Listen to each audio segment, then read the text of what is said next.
I painted a lion this week, which is a subject that I've avoided in the past because of all the hair.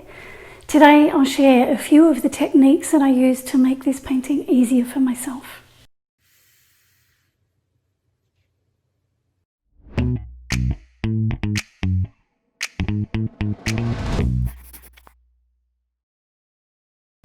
Before I painted this lion, I did a quick graphite drawing to familiarise myself with the subject.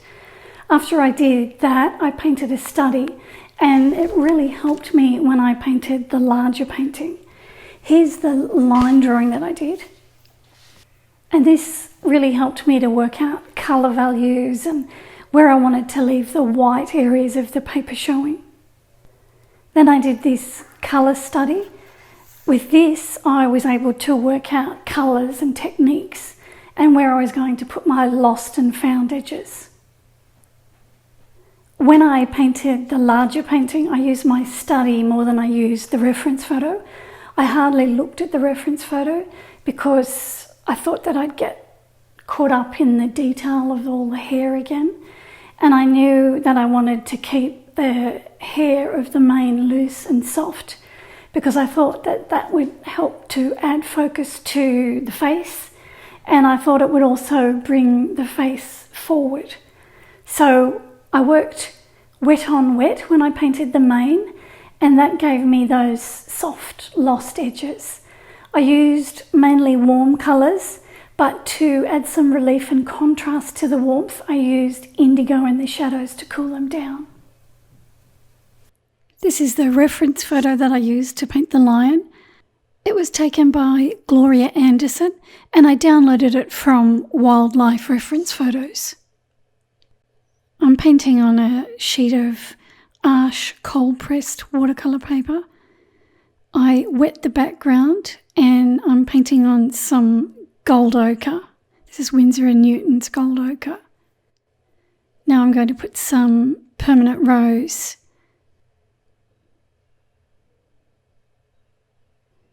I took the background over the top of the back part of the mane because I knew that I'd be using these colours on the mane itself.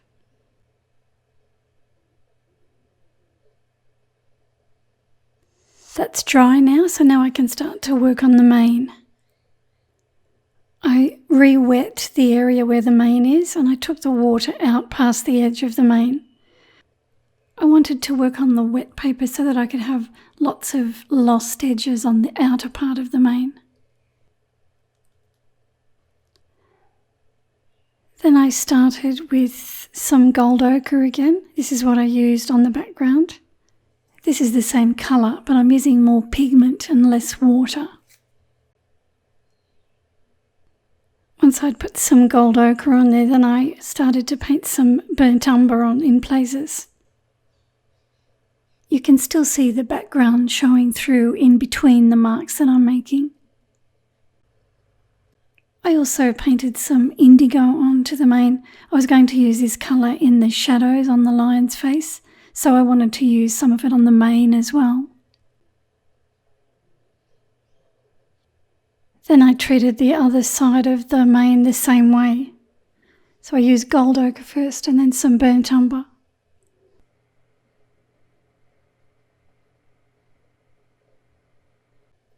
I wet the top section of hair and then I started to paint some gold ochre on there as well.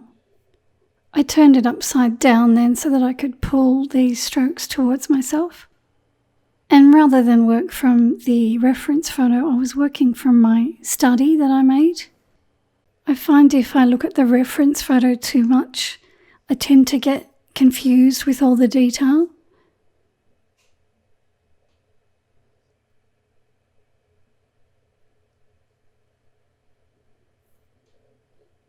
Then I turned it back around and I did some more. Over here on this section of the mane, I wet this area and now I'm painting some gold ochre on. I wanted the white of the paper to show through here, so I'm suggesting the edge of the mane with my brush. Most of the mane has got soft or lost edges, So here I'm painting hard or found edges. And I'll put a bit of colour down at the base of this section.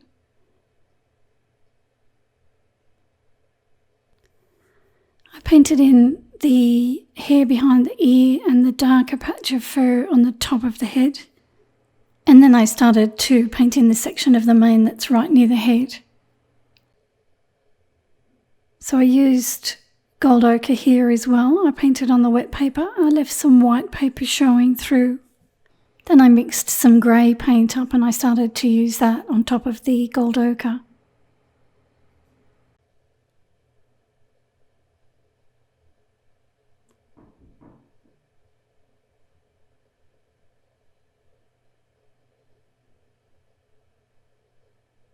So I'll get some more gold ochre now.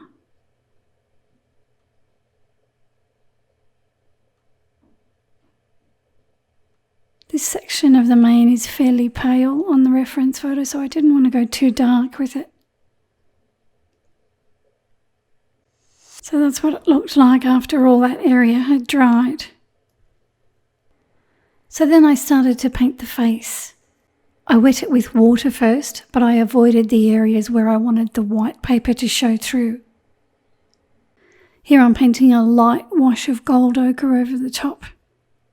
And I made sure I left those white areas with no paint on them. When that dried, I wet the side of the face with some water and I got some burnt umber out and I darkened this section beside the head.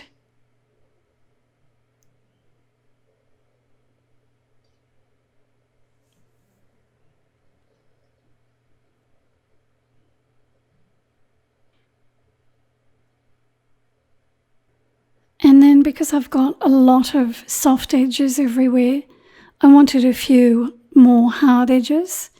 So here I'm painting on dry paper so that I can get some hard edges in this section. I'm still using burnt umber here, but I've got a bit more pigment on my brush.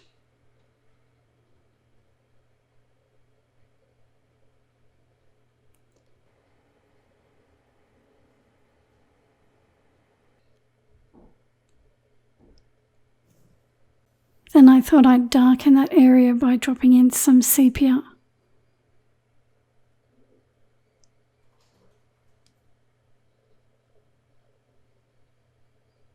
I did a bit more work on the mane and then I started to paint in the eyes. And then I went back to the side of the head here. I've just wet that with water, but I've extended the water over onto the mane as well, so that I can keep my paint edges soft here as well. I don't really want a hard line running down between the side of the face and the mane, so I had to be careful of that. Here I've got burnt umber, it's fairly watery. I didn't want to go too dark too quickly. It's wet over here as well.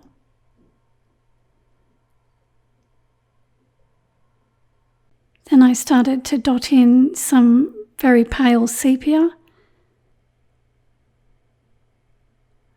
And then I thought I'd grey it down with some indigo on top of that.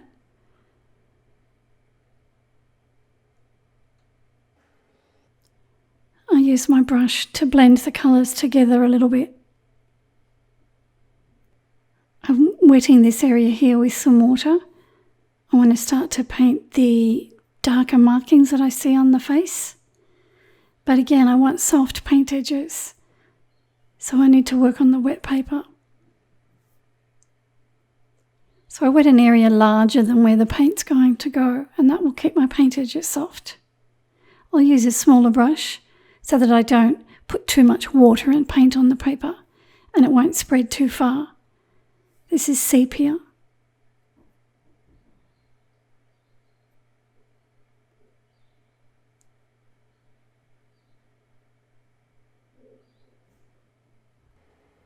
That colour runs down in between the eyes.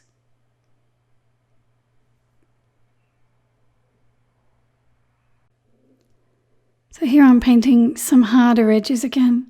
So the whole time I was painting the lion, I was trying to balance the soft edges with the hard edges. So some areas I defined with hard edges and other areas I left soft and fuzzy.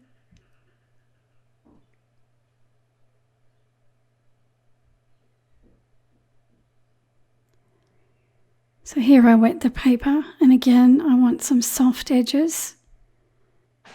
When I look at the markings that are on the line on the reference photo, all of these markings have got soft edges.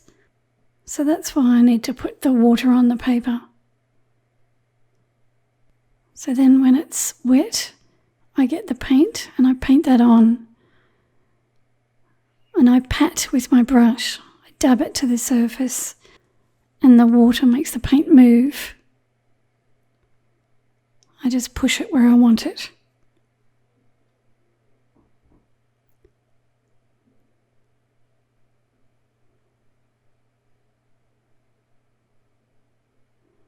So I'll just wet another section. I use a smaller brush. Gives me a bit more control and it doesn't release quite as much paint. So it doesn't get away from me quite as much as the paint that comes off the bigger brush. So here I'm wetting the snout with water. And then I drop the paint on while it's wet. This is burnt umber again.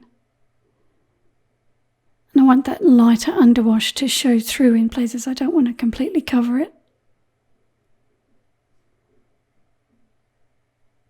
If I find a hard edge forming, I'll take a damp brush and I'll quickly wipe it away.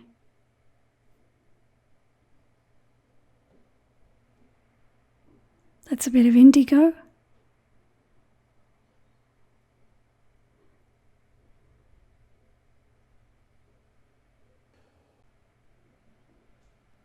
And some more burnt umber.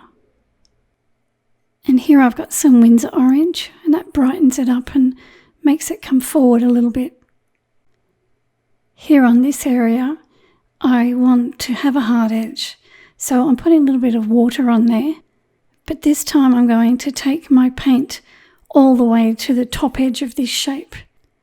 So my paint will finish where the water finishes. And that will give me a hard edge under that whisker line.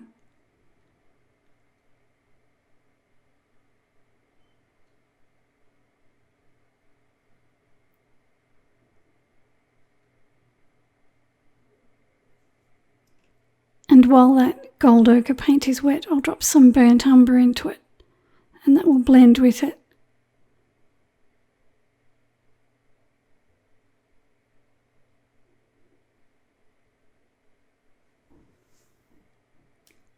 And where I get an edge forming where I don't want it, I can take a damp brush and soften it away.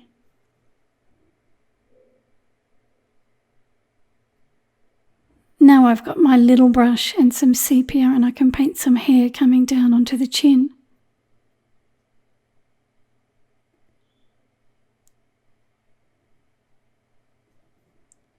And now I'm thinking that I don't necessarily want that top edge to be hard all the way along, so I can take a damp brush and gently rub at it, and that will soften a section of it.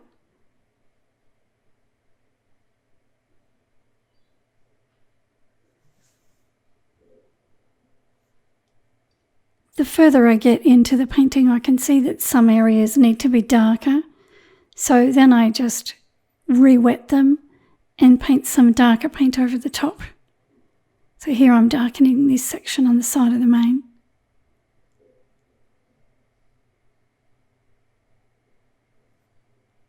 Here on the nose, I'm painting a warm colour that I mixed from burnt sienna and permanent rose.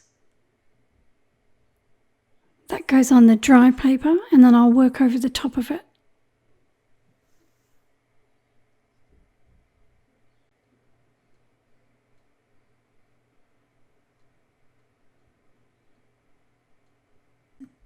While I waited for the nose to dry, I brightened up the eyes with a very pale wash of orange over the top. Then when the nose was dry, I re-wet it with water, and I got some lamp black and I ran it around the edge because it's wet, the paint bleeds back onto the nose.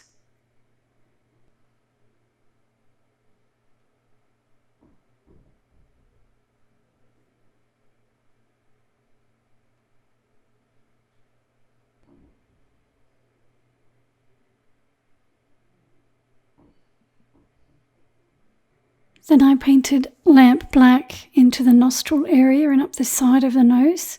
I did that on dry paper.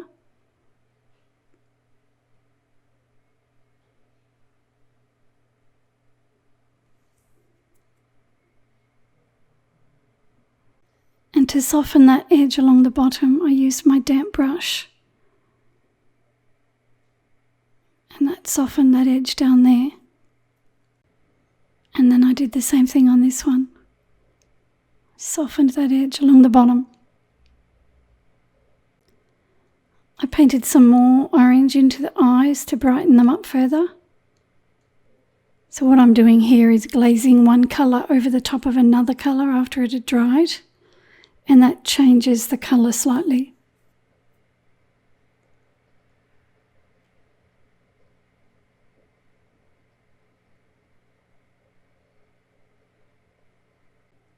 I made a few adjustments to the hair behind the ear. I added a bit more black paint, a bit more definition.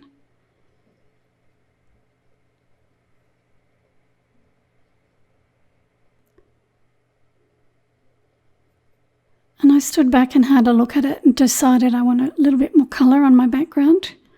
So I wet it again and I painted another layer. I didn't put it all over, I just painted a section just there at the top.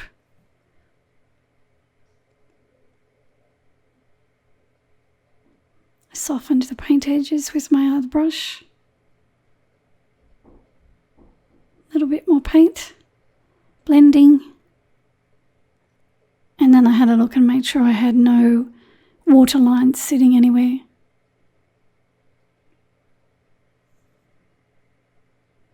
So I let it sit for a day or two to make sure I was happy with it.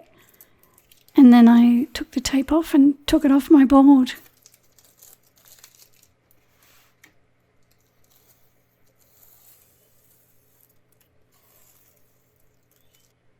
And there it is, finished. So how did I make it easier for myself? Well, as I said, the studies beforehand made a huge difference. I was able to see what it was going to look like as a finished painting, and it took so much of the anxiety away. I worked wet on wet, and I let the paint and water do their thing for most of the painting. My fussing with the paint that I sometimes do was minimal. I used a big brush and I held the brush back away from the ferrule, which helps when you want to try and paint loosely. I was aware that I had to balance the soft or lost edges with some hard or found edges. Too many soft edges wouldn't have worked, and too many hard edges would have made it difficult to look at. So I had to balance that, and I was able to work out where to have the soft edges and where to leave the hard edges on my study. Another thing that I did was to incorporate the colours of the background onto the main, and that helped to tie everything together for me. I had a lot of fun with this painting, and the reason I did was because of the studies that I did beforehand. So I can't emphasise that enough. If you're not sure of your subject, do some studies first to work everything out. I'm going to make a full-length tutorial of this painting for my Patreon site. It'll be available before the end of the year. Thanks for watching. Please give this video a like and please subscribe to my channel because I post watercolour videos like this one every week. I'll see you next week. What the painting was going to look like as a finished painting, and it looked so much like a lion.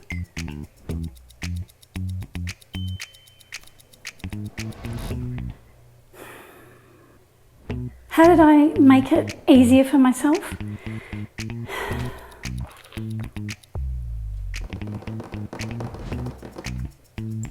So So how did I make it easier for myself? As I said,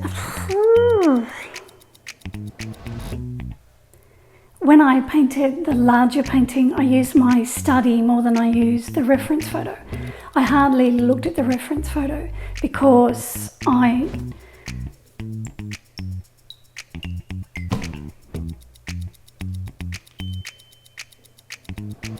too many soft edges wouldn't have worked, and too many hard edges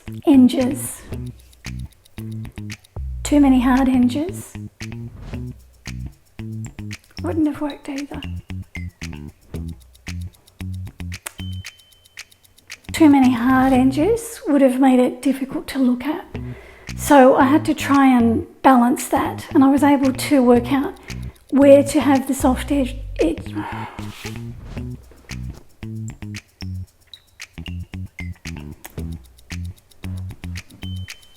Thank you for watching. Please give this video a like and please subscribe to my channel. And why am I talking so slowly? I don't know.